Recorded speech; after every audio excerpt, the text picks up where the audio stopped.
Hola amigos, bienvenidos a su canal del estudio del aprendizaje de la matemática. Les habla como siempre su amigo José Mavés. Bienvenidos a un nuevo video, en este caso referido al conjunto de partes. Hoy vamos a hablar del conjunto de partes. ¿Cómo se representa ese conjunto? De esta manera que tenemos acá. Y en la siguiente lámina vamos a hablar acerca de su definición y de una serie de ejemplos que te van a ayudar a conocer con bastante propiedad las características de este conjunto. Vamos entonces, sin más palabras, a pasar al desarrollo del contenido.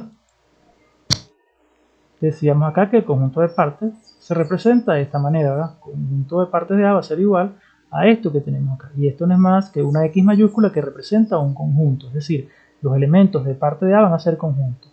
Tal que esos conjuntos que hemos llamado X acá de manera genérica son subconjuntos de A. Es decir, para que una X sea un elemento de parte de A, eso va a ocurrir si solamente si esa X mayúscula, esa X que es un conjunto, es un subconjunto de A. Es decir, para ser un elemento de parte de A, necesariamente ese elemento debe ser un subconjunto de A. Vamos a verlo a través de un ejemplo.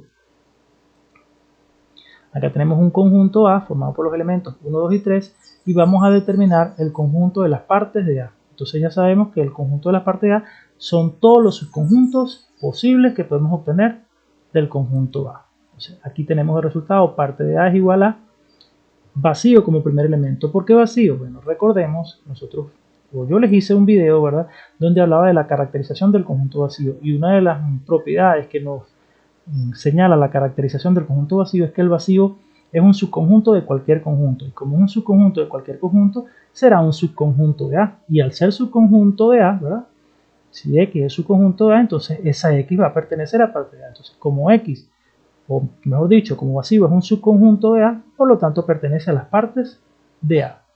Ahora vamos con los elementos. Vamos a sacar el resto de elementos o el resto de subconjuntos que pueden ser los posibles elementos de las partes de A. Entonces, veamos estos elementos que tenemos acá y podemos formar un conjunto unitario formado por 1. Entonces, este conjunto que está acá, que a su vez es un subconjunto de A, será un primer elemento acá de las partes de A. También podemos formar un conjunto con el elemento 2, entonces un conjunto unitario que está formado solamente por un elemento, que en este caso es 2. Entonces este conjunto es un subconjunto de A, por lo tanto pertenece a las partes de A. Lo mismo sucede con 3, hemos formado un conjunto con él, y ahora podemos formar conjunto de dos elementos, ¿verdad? Podemos agarrar el 1 y el 2 y formamos un conjunto, y ese conjunto a su vez es un subconjunto de A, por lo tanto pertenece a las partes de A. Lo mismo sucede con 1 y 3, lo mismo sucede con 2 y 3. Entonces todos estos conjuntos que hemos formado acá son subconjuntos de A. Si tienes alguna duda en reconocer cuando un conjunto es subconjunto de otro, te voy a dejar acá arriba un video donde trato la igualdad de conjuntos, la inclusión de conjuntos y las propiedades de la inclusión de conjuntos, ¿verdad? Simplemente te recuerdo, para que un conjunto sea subconjunto de otro, todos los elementos del primer conjunto deben estar en el segundo conjunto. Y si te pones a ver, si tú tomas los elementos de acá, 2 y 3 que están en las partes de A, 2 y 3 están en las partes de A, también están en A, por lo tanto, 2 y 3 es un subconjunto de A. Pero te repito, revisa el video de inclusión de conjuntos y vas a estar más claro en esa parte de la contención, la inclusión o cuando un conjunto es subconjunto de otro. Y ahora finalizamos acá con A. ¿Por qué A es subconjunto de A? Bueno, por esta propiedad reflexiva de la inclusión que dice que todo conjunto es subconjunto de sí mismo. Entonces hay dos elementos notables en el conjunto de partes de cualquier conjunto.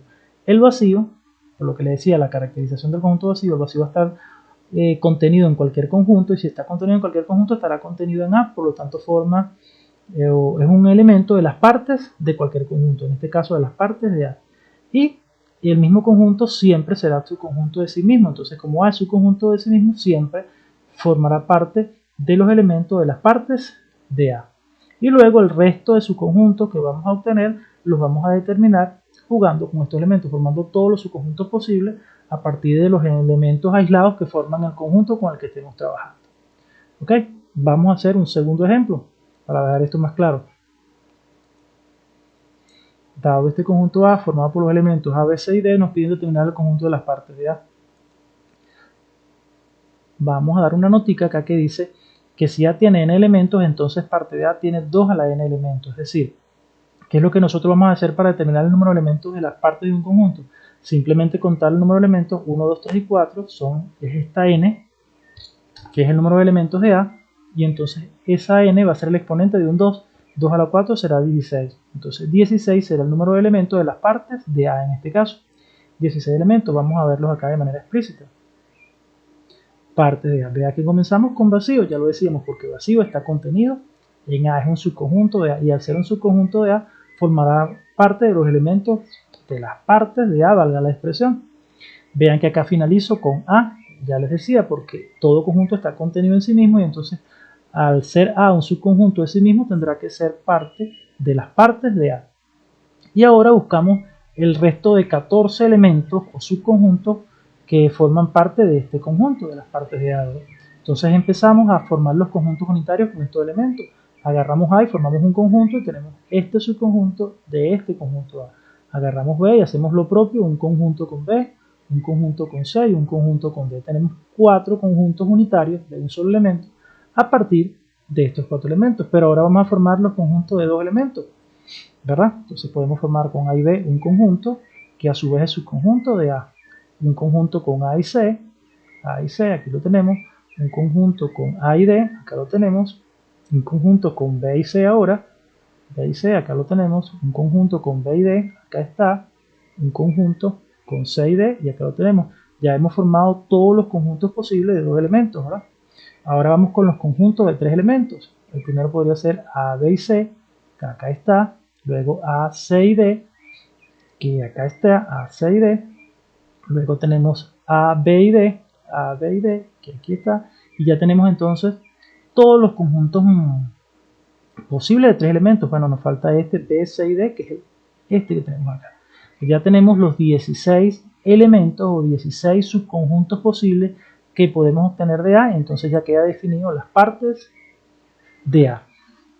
Vamos ahora a un tercer ejercicio que tiene que ver con decir si ciertas proposiciones que se van a decir referidas a los contenidos que hemos tratado son verdaderas o falsas.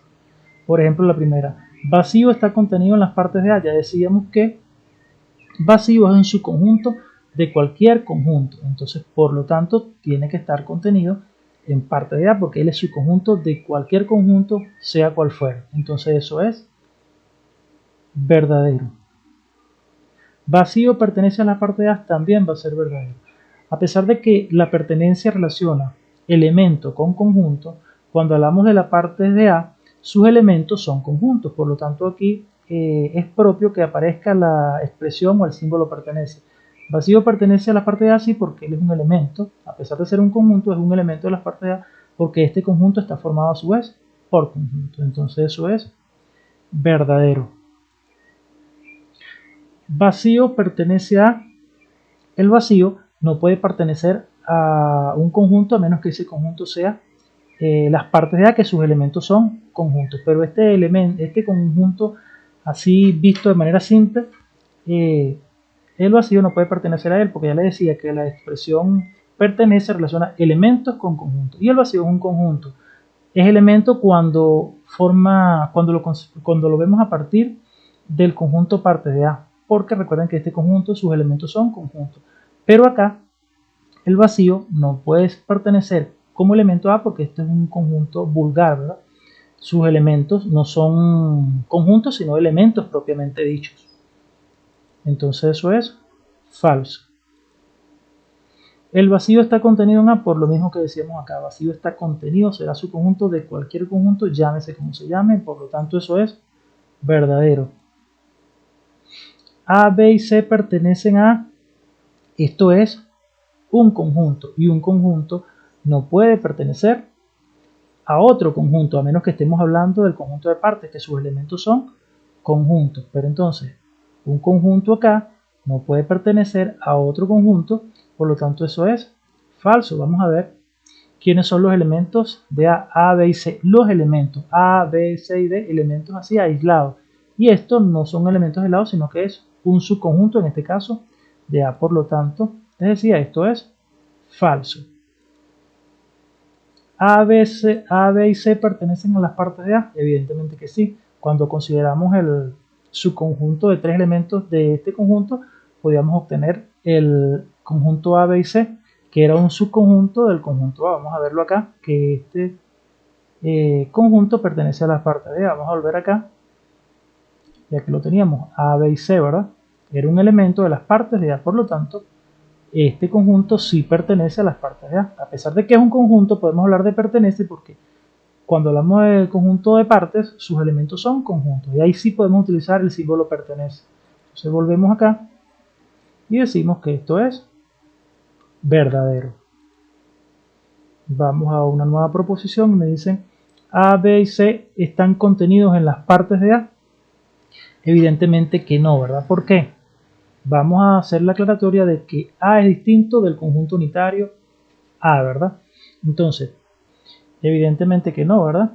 Porque él como elemento sí pertenece, como elemento pertenece a la parte de A, pero él no está contenido en la parte de A, porque para que este conjunto fuese su conjunto de parte de A, todos sus elementos, tanto la A como la B como la C, como elementos aislados, deberían estar en las partes de A. Y vean acá,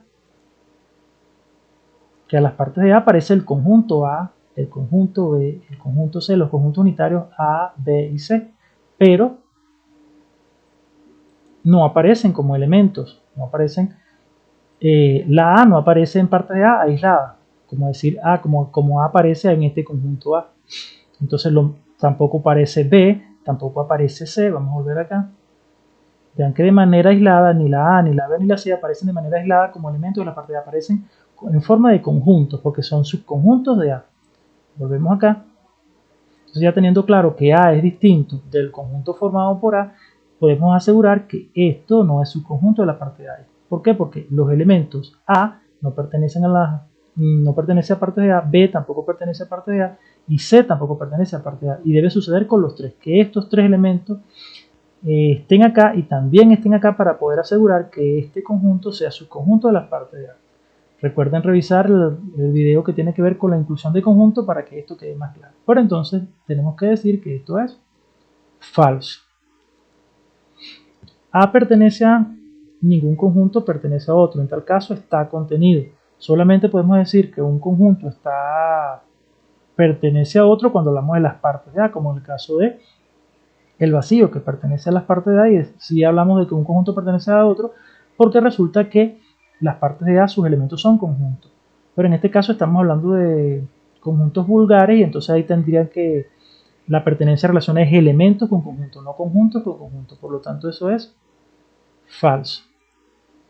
Y por último, A pertenece a, eso sí es verdadero, ¿verdad? Esto es un elemento con un conjunto. Y la pertenencia relaciona elemento con conjunto, como la contención relaciona conjunto con conjunto. Entonces, esto sí es verdadero.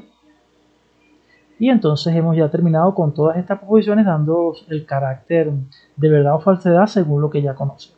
Bueno amigos, este es el final del video. Si te gustó, por favor regálame un like. De la misma manera te invito a que te suscribas para que el canal vaya subiendo poco a poco en cuanto el número de la comunidad a partir de tu apoyo. De la misma manera activa la campanita de notificaciones para que estés al pendiente de todos los videos que estemos montando en este tu canal del estudio del aprendizaje de la matemática. No me queda más nada que decirte, sino darte las gracias y nos vemos en una próxima oportunidad. Hasta luego.